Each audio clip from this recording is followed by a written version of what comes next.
Jayme, the Atombomb Hinshaw. Welcome to Hobby of a Lifestyle. How are you today? I'm doing great.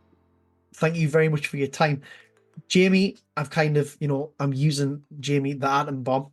Would you like to tell people why you call it the Atom Bomb and what it is exactly you compete in? I compete in MMA and bare knuckle boxing. And they call me the Atom Bomb because my natural weight class is 105, so the atom weight division, and they say that I hit like a bomb. Unbelievable. Love it. Jayme, let's go back to the beginning, before we discover all about, MMA, Big KFC. As a child, where did you grow up and what were you into? As a child, I kind of had a rough start. Okay. um I was never into anything much. I was kind of one of those bad kids that just kind of did whatever. And are you happy to share this part of your journey with us? Yeah. Great. Um I kind of grew up, bounced back and forth between parents and aunties and stuff like that. Okay. Um I was never fortunate enough to be into sports. I always wanted to do like cheerleading and stuff like that or gymnastics. But that wasn't in, I guess, my my future or whatever. Um, but I did grow up here in Albuquerque and stuff like that. And I don't know, they say there's something in the water or the air or something like that, that there's just I guess a chip on our shoulder or something. I don't know that we that we Yeah. like to fight. It's just something bred into us. And it kind of was with me too. I would sit there and got in fights at school, you know what I Okay. mean? And it was fun. It was exciting. And is that genuinely why you used to And fight at school? Was it, it wasn't necessarily to do with there was a group of people kind of bullying or harassing you or vice versa. It was just a case of actually I wanted to get into a fight because I enjoyed the thrill of it. yeah, I kind of wanted people to talk shit to me just so I could get in a fight. And then Really. sometimes even whenever I would see someone getting bullied or that couldn't fight and someone would want to pick on them and fight, it's like, I'll fight them for you. Wow. Uh, And do so you think that was it very was much kind of kind of a I suppose not a rebellious phase, but almost an opportunity for you to get rid of that pent up anger or aggression that you maybe had because, as you mentioned there, your childhood was being bounced maybe between family members and whatnot, and maybe not having that stability in there that just allowed you to vent, release anger, even get attention. I suppose if that's reading between the lines. yes, that I think so. Even like whenever I grew up with a lot of family members too, and sometimes we would just get in fights because we were bored and stuff like that. And they'd be like, "Oh, egg it on," and they're like, "Come on, you guys get in a fight," and stuff like that. And we would get in fights just for fun and just like you said, Yeah, just to entertain each other. yeah, yeah. Yeah, I've got a So younger sibling, so I understand. I used to fight with him regularly, and it would always escalate from a fun fight into a real fight, and then it would get broke up. And yeah, yes, it's always started, like you said, with your siblings. Sometimes with yeah, your yeah, siblings, they'd just hit you and stuff like that. And sometimes they'd just piss you off and then you just run one off hundred and percent, yeah. 100%.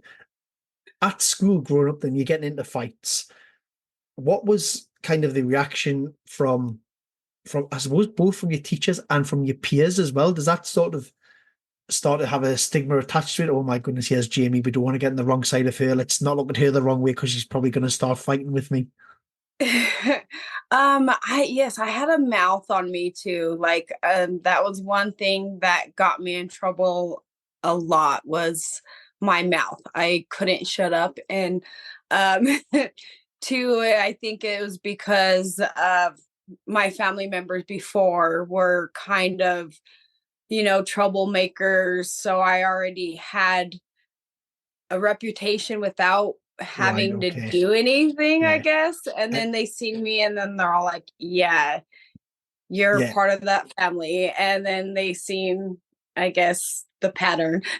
And sometimes it's easier to go along with that stigma, isn't it, rather than trying to break it. And I, I think sometimes as a kid as well, I tell my children all the time, just get through high school and you can really discover who you are then. Because I think high school is so, well, formative years are all about just trying to not gather too much attention, but try to stay under the radar. Or you're trying to, yes, this is who I am, and you're maybe trying to be something like you're not. And then maybe when you leave that set, and that's when you can really discover who you are. Yeah. Uh, I didn't really kind of, like I said, I think I still am discovering who I am. Um, and I didn't even start to really find out what I wanted or anything until I was in my 20s. Okay. Um, and I, um, yeah, so. So you talk about discovering kind of a little bit more about yourself when you got to your 20s, and you've talked about the fighting as a child, and at what age or at what point did you decide actually I need to start to really channel my aggression, or actually use this fight that I've got in me and use it constructively and start looking at actually, am I going to go and do a boxercise class, or I'm going to go do an MMA session, whatever it may be? How did that journey begin? Um, well, like you said, I had a lot of anger issues and I just needed an outlet. I knew that I couldn't be childish forever and be stupid. You know what I mean? If my actions, I kept doing what I was doing as a kid, as a grown up, you can't be doing that. Nah. You'll end up in jail. You know what I mean? And stuff like Yeah. that. And like, yeah, some people might think that's cool, but I don't have a record and I don't want one. I don't Yeah, like of to course. be No, I totally told what agree. to do and locked up, confined, you know what I mean? So um yeah, uh I decided I'm more like I just can't do this no more. And I adopted my niece Wow. and I was being like a mom for a while and um I kind of packed on a couple pounds that I didn't really like to. And actually, we went to the gym together, me and my daughter, Wow. and started working out. And it so happened, I think fate was, had a part in it. And it was a MMA gym, you know what I Right. mean? And that kind of fell into place there. And it was my outlet that I was able to let out a lot of my anger, aggression, Yeah. and everything in a, like you said, a positive way and a constructive way that was more healthy Yeah, yeah. for me and everyone around me. you But know, you see it so much in especially I think in, well, just in retired athletes in general, that the mental health issues come when they haven't got that outlet anymore, or they're not doing something continuously all the time. I mean, you look at some of the former boxers who've took mental health kind of, and it went too far because they haven't had that outlet, and then they make career comebacks because all of a sudden they're back in the gym and they've got that way to expel the energy and stuff like that. So it's quite, I totally understand that there'd be an outlet as well, and I think it's probably well documented in research papers, and you can see it's quite evident. You can see that first, and I think it must have been fantastic for your daughter to have that role model with her in her life, who was actually you're doing exercise with her, but then you're also teaching her self-defense and really good life skills whilst learning them yourself. At one point in that MMA journey, then when you started out and you're going along with your daughter, and it is very much a case of you're going for fitness because you said you wanted to lose some weight, you're going and doing classes. At what point did you go, okay, this is something I would like to maybe is competing? Was it yourself who noticed that, or was it somebody at the gym who said, "You know what, is Jayme? Actually, if you really apply yourself, you've got the talent."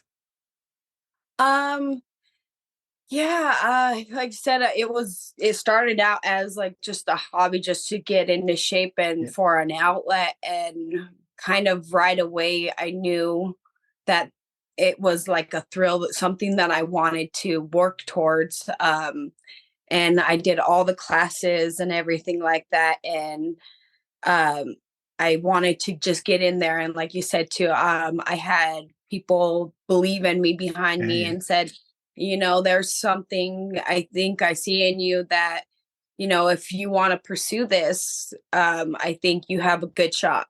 yeah. And so I kind of ran with it, you know what I mean? It was something that thrilled me, excited me, and like I said, I had the support, so I just took off with that. What is the change like from training for fun to all of a sudden someone's seen a talent in you, and you've got the bug for it as well? Going, right, I'm going to train for fun now. I'm going to train for a competition. Was it ever any point in that beginning part of the journey where you thought, oh my goodness, what have I let myself in for here? Because all of a sudden it goes from being fun to being really serious. And actually, I'm competing and someone's going to be hitting me back for real now. Well, I wasn't even in there a full year before I jumped into the boxing ring. Wow. So like it was, like I said, more exciting Yeah, yeah, for me. Like it thrilled me, and I was like, yes, let's do this again. It was like a natural high, you know what I yeah, mean? yeah, And I was chasing it, and I was like, when's the next one? When's the next one? Um, did a couple, the boxing, like the amateur boxing. And then I started just to want to do MMA. yeah, yeah. And because I was training everything anyway. So it seemed more for me at the time, um, more exciting MMA, because it was more like a street fight, I guess you could Yeah, say. You could use more of your limbs, you know what I mean, have more weapons. yeah, yeah, Um, so I just started to try to take that seriously, of training to get in a fight for MMA. And I did that, did my amateur career, went almost undefeated, wow. um, did like 3-1. And my last fight I took last notice, and I went up in a weight class, and that one was the one I lost. But I did Sometimes you need survive those, don't you? the whole time, Yeah, which was awesome. And so it was still kind of a win in my books. And yeah, then I kind of went pro from there, because I was sitting there trying to get fights, and just no one wanted to fight me at that time, just because they seen that I was 3-1 yeah, and I was finishing girls in the first round. So like my coaches are like, what do you think about going pro? Maybe we can get you fights there. yeah. And I was like, well, let's do this. Like, yes, you know what I mean? And it kind of took off from there. And it's interesting. I kind of spoke to Noah about this as well. And coming from a combative background, you know, having boxing gloves, and I'm sure we talked about the psychological. There's probably studies that show there's probably very little difference between getting hit off a 10-ounce boxing glove and a 4-ounce glove, because it's, the padding probably doesn't make too much. A lot of it ends up being in wrists and whatnot, but actually psychologically you probably think, wow, this is totally different. You've went from doing amateur boxing to amateur rules MMA, and all of a sudden now people can hit you on the floor as well, punch you on the floor. What's it like going from getting punched with a boxing glove to being punched with an MMA glove? Well, like I've been in street fights before, so it wasn't nothing that like scared me, or like Yeah, yeah. I didn't really actually think about. And yes, it is different. There's a It lot has to more be. cushion and power. But with MMA, with the 4-ounce gloves, I wasn't scared. It is a difference. But I think if I get hit with a boxer with a boxing glove that really knows how to Yeah, hit, yeah, sometimes I'd rather get hit with someone with an MMA yeah. glove. And So the I guess it just reason, depends on yeah, who's hitting you. and the reason I ask is because you obviously then, when we get there, is you kind of go to the next level, which is just bare knuckle. Now, Yes. that has got to be a totally different ball game again, because even Noah had mentioned it, the fact that all of a sudden you don't have that kind of one one surface area. You've got knuckles that can hit you in the eye, and you've got knuckles that can catch you on chins and cuts. And I'm thinking, oh my goodness. And even like that, those, if you've never trained for it, your hands, I think, especially from the background I come from, my hands would probably just tear or break because we've always had boxing gloves on rather than have Yes. hitting bags without them on so much. Yes, you have to have some kind of conditioning. And it's totally different too because it's not MMA and it's not boxing. It's like kind of like dirty boxing, Yeah, more or yeah, less, I think, you know. And a lot of people, they're really afraid of it. But it's really not as dangerous. Muay Thai is pretty, like, if you've ever seen Muay Thai fights, like they get cut all the time too, yeah, the elbow splits and everything. yeah, yeah, But bare knuckle, yes, it looks kind of gruesome. We're more prone to getting cut, but they have a great system yeah, out. You know what I mean? The doctors and everything like that, they go and take us out and take yeah, yeah. care of us right away. And like I said, cuts sometimes look more gruesome to people.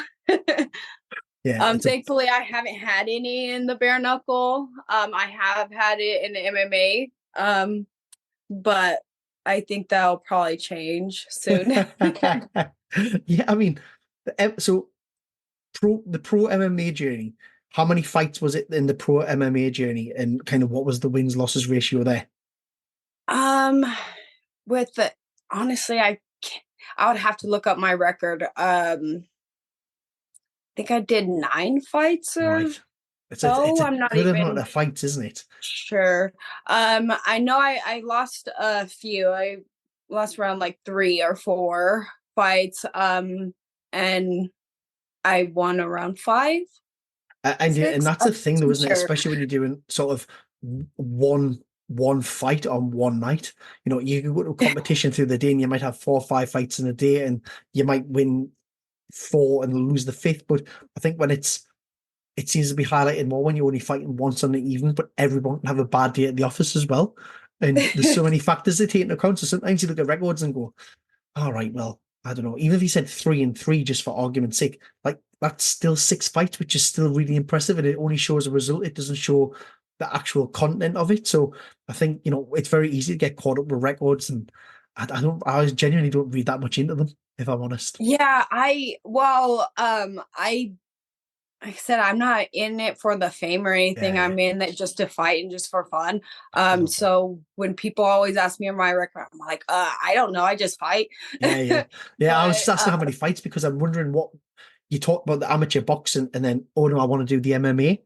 And it's like you've almost did a 180 where you've went, I know although it's not boxing, you're like, let's do bare knuckle. So how does that opportunity even present itself?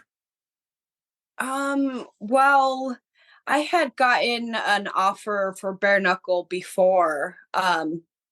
And I was so excited for it. I was like, yes, let's do it. It's like a street fight. I was Yeah, like, yeah, it seems something more in my niche, you know what I mean? yeah, Because yeah, the way I fight, um, I'm not as, I guess they could say, the most technical yeah. fighter. I do go out there and I'm out there and I'm out for blood, you know what I mean?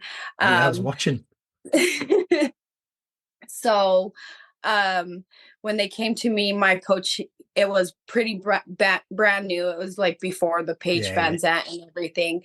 And he's all like, I don't know about that. And everyone, like, they were so iffy about it. So we were all like, okay. And I just listened to my coach and everything. You know what I mean? I yeah, trusted of him. course. I'm like, all right, we won't do that.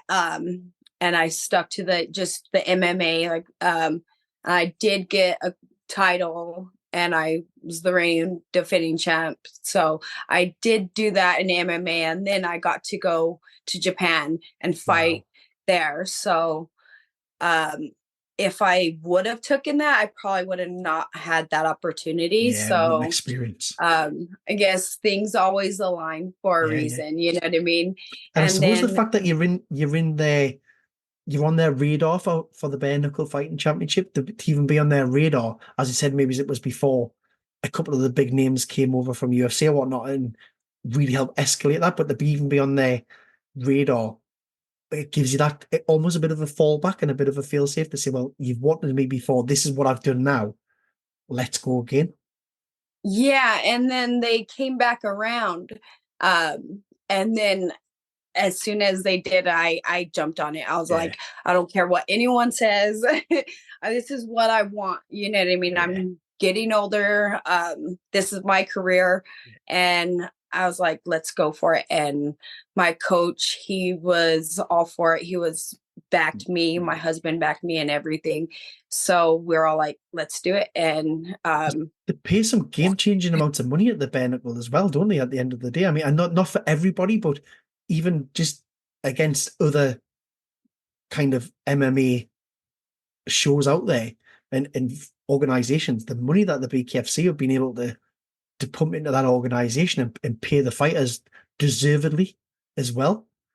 It is yes, you can see why so many people want to transition into the sport. yes. Like I said, I didn't even really realize the pay Yeah, until after. I was just excited just because I was like, yes, this is like something I think that's more my yeah, style. yeah.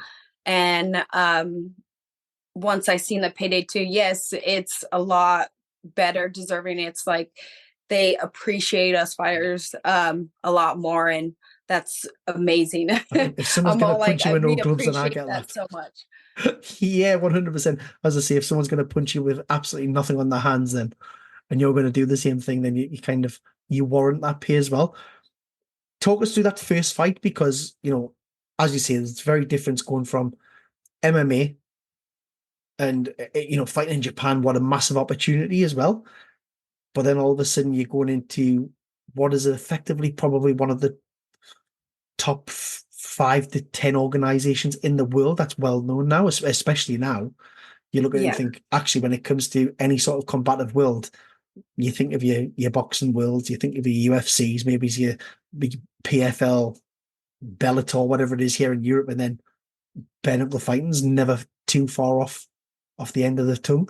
So that first fight, when all of a sudden, I imagine, does the professionalism go up as well because of the entity it is?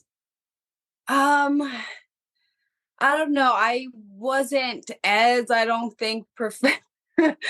um, this fight it was a rematch. I had fought the girl in MMA before and I had Okay, lost. I had gassed out in that fight, and um, we I thought we were kind of cool, but she had just talked a lot of smack before the fight, so I came in there with a lot of animosity. You know what I yeah, mean? yeah, Like, what the heck? Like, who are you talking yeah, yeah, to?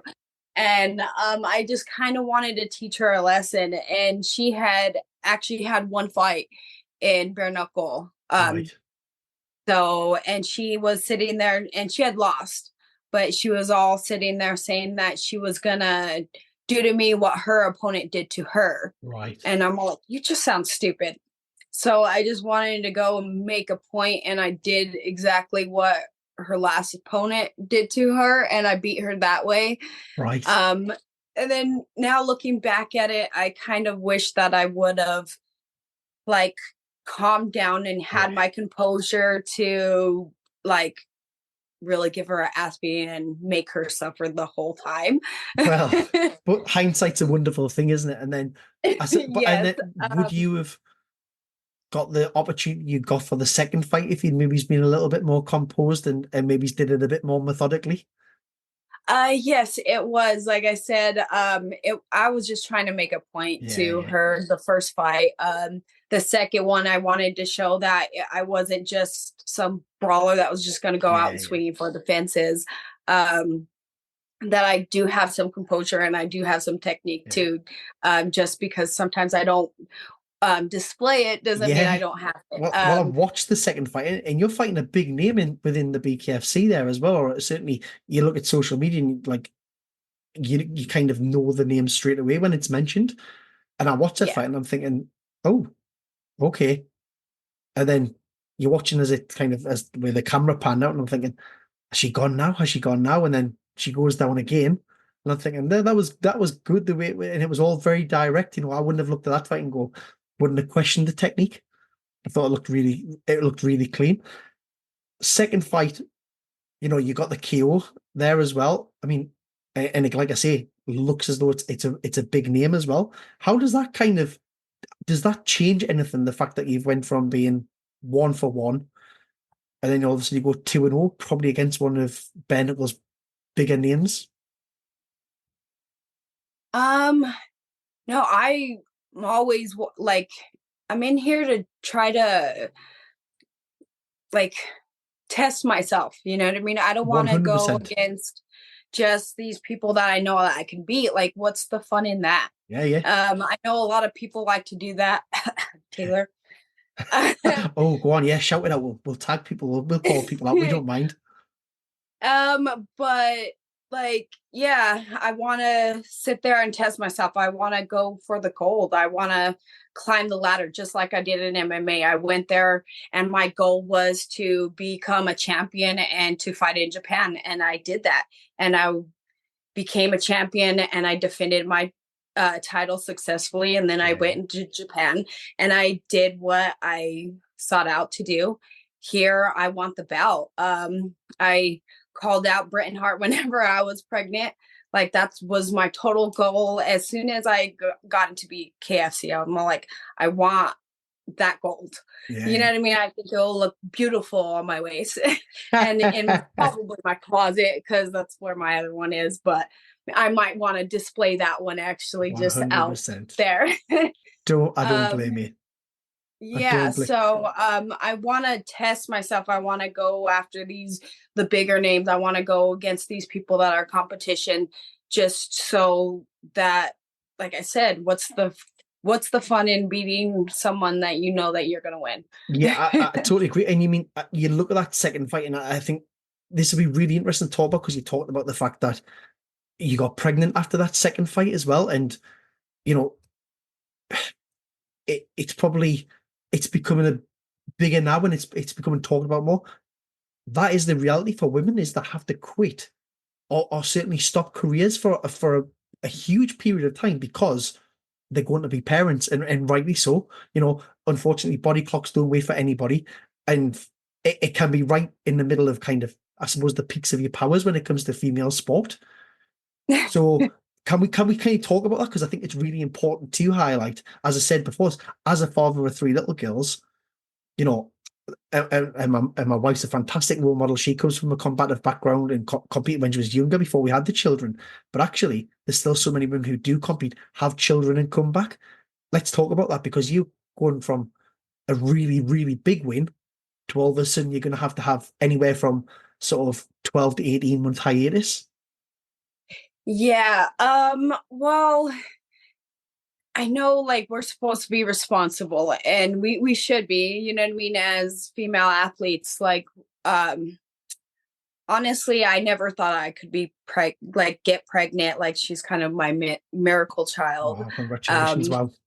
so like actually whenever I had my last fight, I was pregnant and I didn't know like the test didn't show up until a couple weeks later after the fight. Yeah, yeah, So that was like a big like whoa surprise. You know what I mean? Like yeah. this is actually happening. Like I said, I should have been more careful and I should have been more what you call it, like respecting the sport. You know what I mean? You And know, on birth I'm not control, even. I wanted to be there. Yeah, I wouldn't Um, even be. I'm certainly not here to judge that, and I don't even. You can't help if you don't know.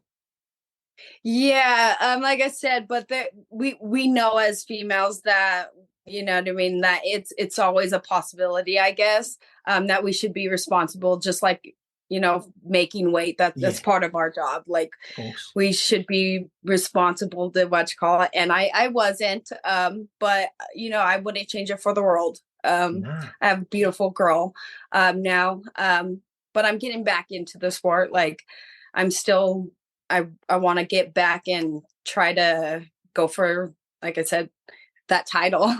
And is it um, still very much you are part of BKFC setup and there are fights there for you? I think so. Uh, I had they had let me go to like sorry. It's okay. Whenever I was pregnant, I there was actually a show here and they invited me to go there, and I actually seen the champ and I called her up then and I told her, I was all like, you know, after I have this baby and I come back and I want that belt, like keep it warm for me, you know Yeah, what I yeah. mean? And she's like, hell yeah, like I would love to be Amazing. in the ring with you. So, you know what I Yeah. mean? It's half the battle, Um, isn't it? exactly. So I already let it kind of be known. And like I called her out on social media too. And she's like, hell yeah. You know what I mean? Me and her, I know that she had broken her hand in her last fight and Right. she's coming back. She's already training. I'm starting to train now back again. So I'm getting back in the game. So I suppose there has to be like a I real said, I'm public chasing interest that. there as well, doesn't it? You think, actually, Jayme is when she's left on such a huge win for motherhood to have a baby. There's that interest. Can she come back and be the same fighter? Actually, she's called up the champ. The champ said she wants to fight her as well. It's got a really good talking and selling point. Yeah, like I said, we'll see. I'm fingers crossed. I'm hoping that's will be my next fight. If not, if they want me to prove myself and put someone else in front of me, Yeah. I don't care. Like, bring it on, bring them W- all to me. Like, Would you like a we'll warm chop up them fight? down and then Yeah. Would you like a warm up fight just to kind of ease your way back into that? Or are you just like, let's just go straight for glory? I honestly I want to just go straight for it. But like I said, if that's not in my cards, Yeah, yeah, of I'll get course. a warm up fight. Like that, Yeah, it doesn't matter to me. It's like riding a bike. You don't forget how to ride a bike. You know what I mean? Like you don't yeah, know you don't forget how to fight. Like I don't believe in ring rust or anything like yeah. that. So That's interesting. It's interesting. Obviously, you've talked about the aspirations for the future, and it's kind of dominating the bare knuckle world and getting that belt. What would be your one piece of advice to, let's say, a young lady who maybe aspires to be a professional competitor? um being a female in this sport, it's hard. Like even being a male in this sport, it's hard. You know what I mean? It's grueling. It's taxing. It's something that's you have to be mentally strong, not just physically. Physically is just a little part of it. Yeah, Mentally, I think that is one thing, and a lot of us struggle with that. Um, because it does beat you up. It beats you up all the time, yeah, and yeah, you can't you can't let it really get you down. So like I said, you got to be very mentally strong if you want to be in the fighting game. But especially being a female, there's different aspects about it.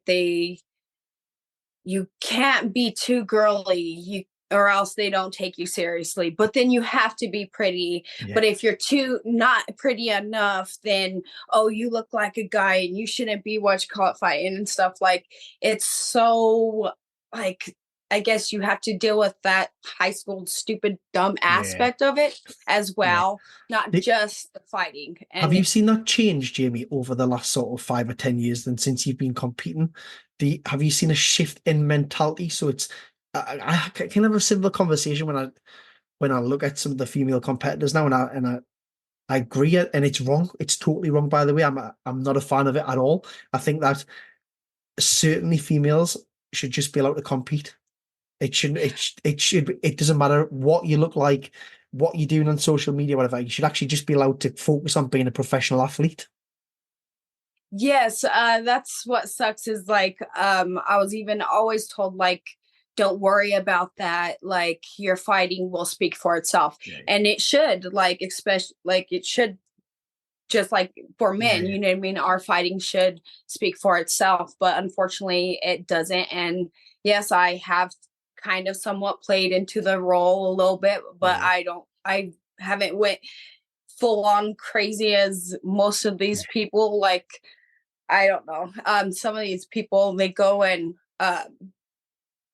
have their like their face offs. It's like it's Halloween, or like they're going dressed up as a cosplayer or something, Yeah. like they're going to Comic-Con. Like, come on, like we're get your head in the game. Like Serious where athletes. is it at? Like Yeah. you're going literally to war the next day. Like, what are you doing? You know, I'm one of those ones that if it works for people, that's fine. But as long as it's kind of for yourself rather than playing up to expectations. So no, it's Exactly. interesting. Like if it's your thing, like, and it doesn't like that's your ritual or Yeah, whatever. yeah, Like I know that there was that one girl, Roxy, like that was her thing, you yeah, know what I mean? Like she always was like kind of like how they people would say she was a geek, and that just made her feel awesome and yeah, cool, yeah, you know what I mean? And she would do it, and then it just some of these other women that were more, I guess they would say, socially prettier came in and just started to kind of make everything so yeah, sexualized. yeah. And now you see them in literally things, lingerie and stuff like that. And it's just crazy to me. Yeah. Like I said, I don't know No, I'm if horses for courses. that's, I don't mind, but you know, each to their own. I don't have a problem, but yeah, I do right. think it'd It's be nice if, entertainment, I guess. yeah, it's a hard one, isn't it? It's a fine line to even sometimes when you're talking about it and you think, well, do I'm not in a position to talk about it. It's only an opinion, and actually, I don't know that person, so it's really hard to have an opinion when I don't know their thought process. Like you say, it may empower them, Yeah, or it could be they're living up to an expectation. I don't know what it is, but yeah, I think I'd like to see a change where, like you say, females can just concentrate on being an athlete and can actually really respected for the craft. Um, exactly. but yeah, no, Jimmy, thank you so much for coming on Hobby of a Lifestyle. I think, you know, I probably could have tried to dissect so many things from your journey there and picked it apart, but it's been so interesting. I'm really grateful to you for your time. All right. Thank you so much.